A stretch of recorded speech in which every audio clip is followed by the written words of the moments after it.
this video, we're just going to do a quick video on how to find CEOs of nonprofit companies, and we're going to use clay.com to do that. And so the big thing about finding nonprofits is if you use something like Apollo, our list ran out way faster than what was on Sales Navigator. So now we're going to switch to clay.com to complete the search.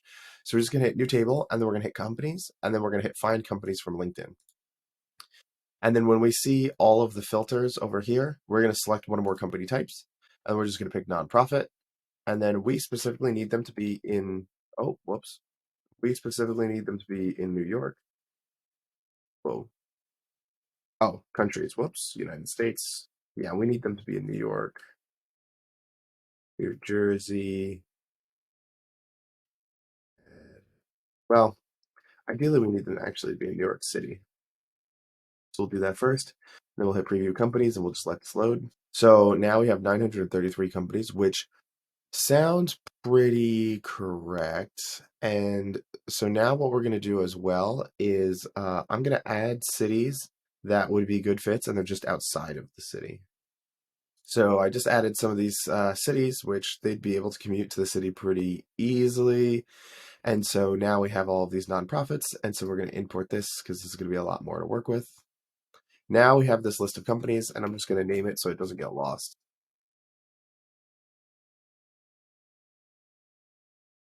And we're going to let all of this load in. So now we have the companies. Actually, Clay makes this ridiculously easy. We're just going to hit find people now. So we'll hit find people.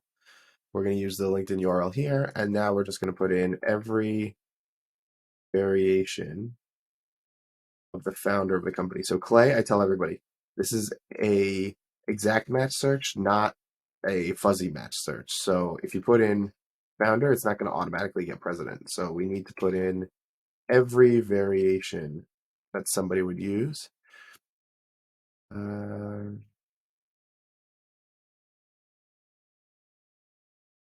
we're also, in this campaign, we're going to invite them all for something. So we could put in vice president as well. We could put director. We just get a bunch of people. And we can also put in head. You want them to be based in the United States. Because of where the company's headquarters are located, I'm not going to add in all of the things we did before. I will just preview these people. And by things, I mean the cities that we were searching for before.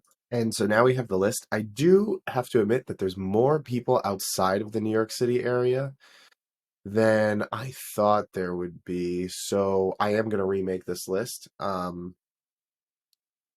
so we'll just add New Jersey, New York, Connecticut. I'm not sure if I always forget if I'm spelling that wrong. Okay, let's preview this. It's looking a lot better. So we're going to import this right into our table. And now we're going to be able to find email addresses, which if you don't know how to find email addresses, because this is maybe one of the first videos that you're watching, I'm going to do this, but you could probably log off of the video at this point because the workflow is done.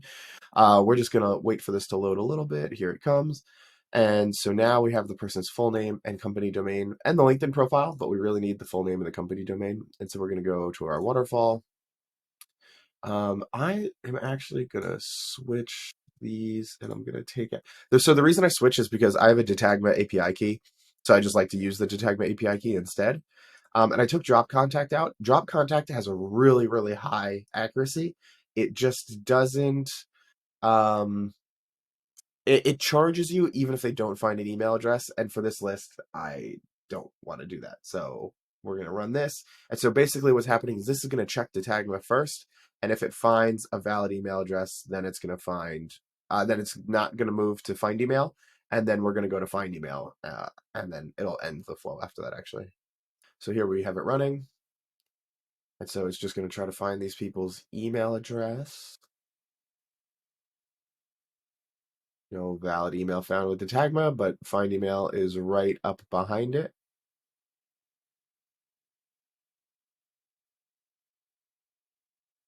Excellent. And we will let it rip across all of these because this is what we need. And now we have their email addresses. We have their full name. We're good to go for an email campaign.